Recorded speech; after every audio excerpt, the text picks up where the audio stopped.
Micro-croisés, un podcast des étudiants de l'ENSAMA pour les étudiants de l'ENSAMA. Chaque semaine, des rencontres, des débats, des idées pour mieux se connaître entre étudiants, pour échanger autour de nos pratiques d'atelier. Un podcast pour se rencontrer, pour te rencontrer, un moment pour tous les étudiants qui puisent dans nos ressources et nos expériences personnelles pour dessiner ensemble le visage qu'on veut donner à nos pratiques, à notre école et à nos futurs métiers. Épisode 1. Préparer le terrain. Le 16 décembre dernier, juste avant les vacances de Noël, l'école était plongée dans une effervescence joyeuse, une atmosphère de fête qu'on n'avait pas connue depuis 2 ans. C'était le marché de Noël que le BDE avait réussi à organiser à force de travail et malgré le Covid. Dans la salle d'expo, une petite trentaine d'exposants se serraient pour présenter leurs créations. Il y en avait pour tous les goûts. Des illustrations en format carte postale, aux bols en céramique émaillée, en passant par des bijoux et des vêtements. Tout ça avait été confectionné par des étudiants de l'ENSAMA, avec amour. Et même si on avait des étoiles dans les yeux en défilant entre les stands, on a bien perçu que c'était pas qu'un chouette moment à passer ensemble ou une occasion de se complimenter les uns les autres sur la qualité de nos productions perso. Parce qu'entre les enjeux de production, le coût des matières, la gestion des stocks, la définition des prix et les stratégies marketing, ce marché de Noël ressemblait quand même pas mal à une mise en situation dans la peau de jeunes entrepreneurs. Alors certes, toutes les personnes qui y ont participé n'ont peut-être pas envisagé la chose comme un cosplay de Jeff Bezos, mais mine de rien, ce marché de Noël était une occasion de tester ses armes avant de se frotter au dehors. Alors entre 2 selfies avec le fringant Père Noël de l'école, on s'est frayé un chemin dans la halle au trésor qui était devenue la salle d'expo de l'ENSAMA et on a pris avec nous notre micro. Et pour la première fois, on est allé à votre rencontre. Alors moi cette année j'ai décidé de vendre des petites linogravures. Donc des impressions de tout ce que je fais numériquement sur ordinateur, donc du dessin numérique, de la peinture, du digital painting, Des vides de poches, l'illustration des 3D. bougeoirs, des porte-encens. Je vends ma collection de bijoux, ma première collection de bijoux. À combien tu vends ce que tu présentes au marché de Noël ? Ce sont des bijoux que je fais toute l'année, que je vends régulièrement. Alors ça va de 5 à 25 €. Ça va de prix libre pour vraiment des toutes petites linos à 6 € les A3. Le plus petit ça va être 5 € et le plus gros ça va être 30 €. Les plus chers ça va être les vêtements et les prints vont être moins chers. Je vends mes bijoux entre 70 et 80 € parce que ce sont des bijoux donc en argent et argent plaqueur. Et du coup, comment tu as fixé ton prix de vente ? Déjà, je suis parti du principe que j'étais étudiant, pas pro, donc que je ne me rémunérais pas comme un pro. Un artisan professionnel, il se rémunère à peu près entre 40 et 50 € de l'heure. Et du coup, je fais la moitié. J'ai mis au point ces prix en fonction de ce que je vois autour de moi, à quel prix aussi eux ils les mettent, quelle clientèle j'ai en face de moi. Pourquoi ce prix-là Bien, c'est parce que déjà il y a une matière première qui est assez conséquente. Au-delà de la matière première, il faut aussi aller chercher la matière première et aller, par exemple, je vais chez le fondeur, donc ça constitue 1 heure aller puis 1 heure retour. Il faut aussi payer le travail du fondeur. Donc moi je commence par je fais le bijou en cire parce que je travaille beaucoup en cire. Après je vais chez le fondeur pour qu'il fasse la fonte et après je récupère et je ferai un travail de reprise de fonte. Donc ça se fait en plusieurs étapes et après quand le bijou est doré, je vais chez le doreur. La réalisation entière du bijou peut prendre 2-3 semaines, le temps de faire mes allers-retours entre les différents intervenants.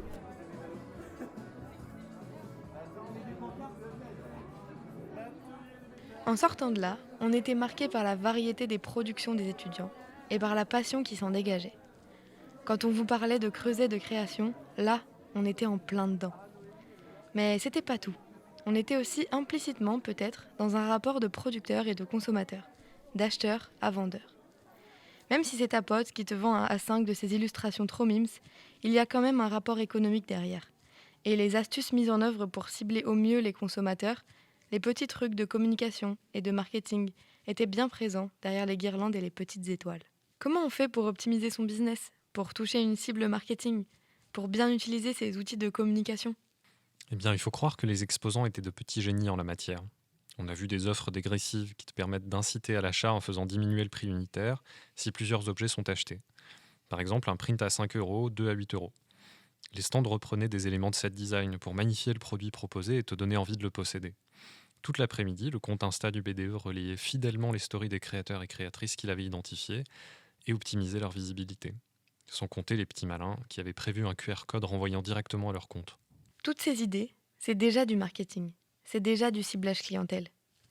Alors devant tant de volonté, on s'est dit qu'on pouvait vous aider à préparer le terrain pour l'après.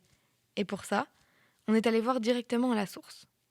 Agathe Perrier, professeure d'économie et gestion à l'ENSAMA, a accepté de nous éclairer. Alors, tout d'abord, avant de fixer un prix, il est très important déjà de faire une veille sur le marché en question, sur lequel vous voulez être. Et alors, une veille, c'est en fait collecter toutes les informations les plus intéressantes et les plus pertinentes pour vous. Donc ça, c'est la première chose. Il faut connaître tous les concurrents, leurs offres et notamment leurs prix, afin de proposer un prix qui soit pas trop bas ni trop haut. Et surtout que vous attirez votre clientèle, parce qu'il faut aussi surtout connaître sa clientèle. Il faut connaître son profil, son âge, ses motivations, ses freins. Donc ça, c'est vraiment des paramètres qu'il faut prendre en compte avant de fixer un prix. On ne peut pas fixer un prix comme ça. C'est pas possible. Là, vous allez droit dans le mur. Donc ça prend du temps, une veille informationnelle. J'appelle ça une veille informationnelle parce que dans la veille informationnelle, vous avez donc la concurrence qui va vous aider pour les prix, mais aussi la veille commerciale, donc c'est tout ce qui est attente des consommateurs.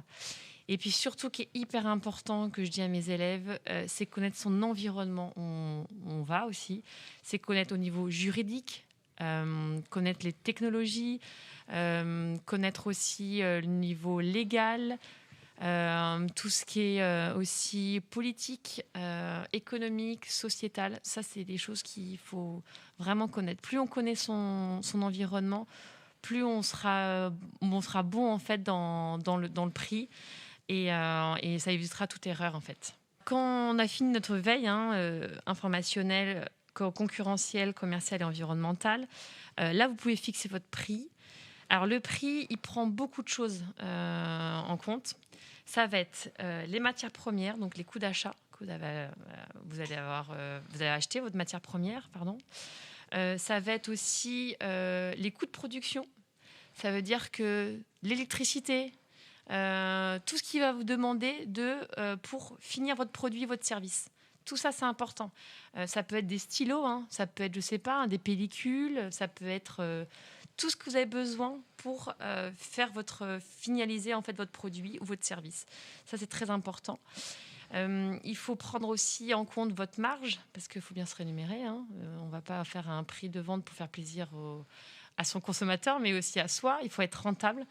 Donc, il faut réfléchir aussi à la marge. Donc, il faut penser à son coût d'achat, au coût de production. Donc, coût d'achat plus coût de production, c'est un coût de revient. Et ce coût de revient, vous pourrez ensuite donner une marge qui fera le prix de vente, en fait. Comment on définit sa marge ? Parce que du coup, vous avez dit pour se rémunérer soi.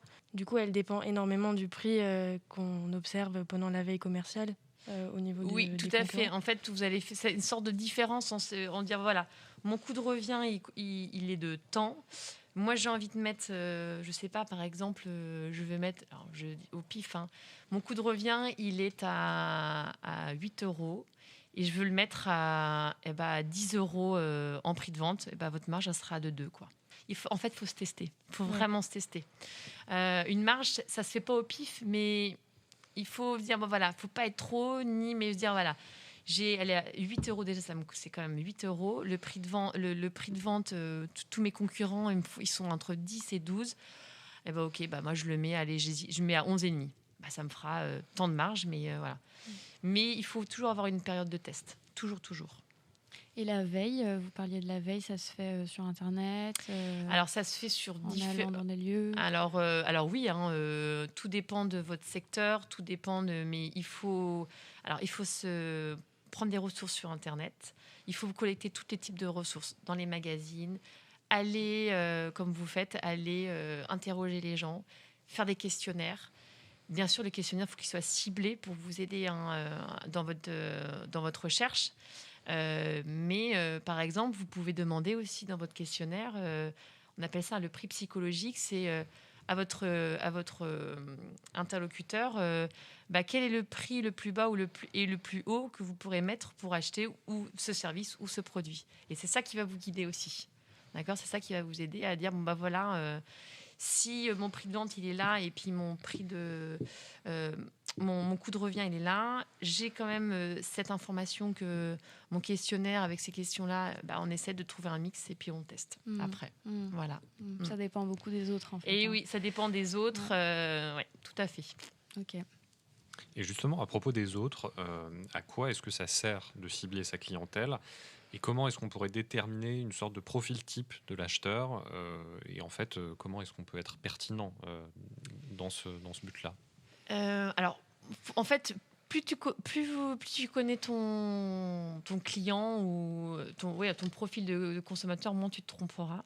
Donc, il faut vraiment ratisser très très large. C'est connaître ses loisirs, c'est connaître sa consommation, c'est connaître sa catégorie socio-professionnelle, sa CSP, si c'est une célibataire, faut vraiment... Des fois, on a l'impression de dire, mais on va aller vraiment ratisser large pour rien. Ah non, mais il faut tout connaître. Plus on connaît sa cible, on appelle ça aussi persona maintenant, plus on peut même donner des prénoms à ces personas. On peut avoir différents profils. Plus on les connaît, mieux c'est. Et c'est là où tu seras le plus pertinent. Parce que si tu sais que 2-3 informations, c'est pas important. C'est connaître son sexe, c'est connaître son âge. C'est voir s'il a des enfants, ses particularités, les freins, les motivations. Et ça, c'est par des questionnaires.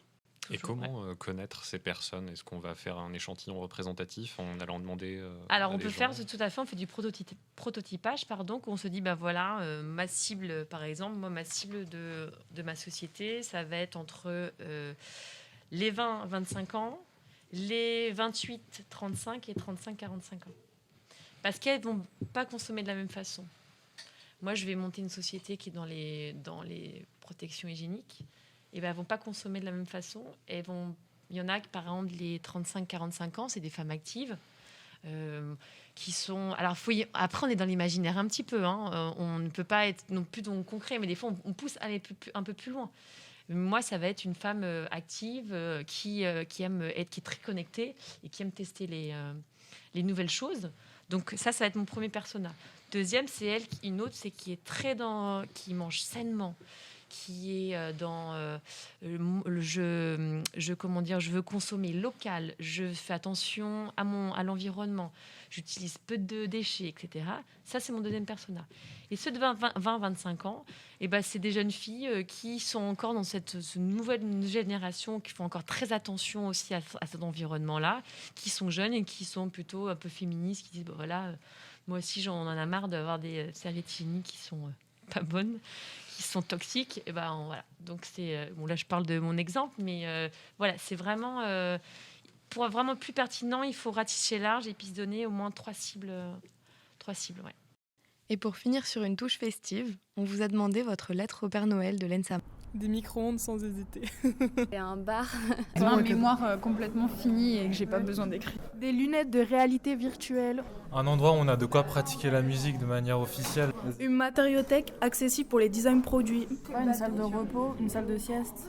Ou des hamacs. On aimerait bien que la boutique, qu'il y ait une boutique où on peut vendre les objets des élèves et tout, ça soit possible et réalisable, s'il vous plaît. S'il vous plaît, Père Noël. On remercie tous les élèves interviewés au marché de Noël. Hugo Follet en DN Math 3 objets, Paloma Defer en DN Math 3 métal, Eva Carras en DN Math 2 objets, Théo Delrieux en DN Math 3 textile, Aristide Renaud en DN Math 3 graphisme, Ninon Roulant en DN Math 2 événements. Et bien sûr, on remercie Agathe Perrier, professeure d'économie et gestion à l'ENSAMA, qui est venue nous éclairer. Vous retrouverez les Insta des élèves mentionnés en descriptif de l'émission. Et dans 2 semaines, nous accueillerons l'association Matière Singulière, tout juste fondée par des élèves des sections lac et métal, pour faire le pont entre leurs matières. À bientôt!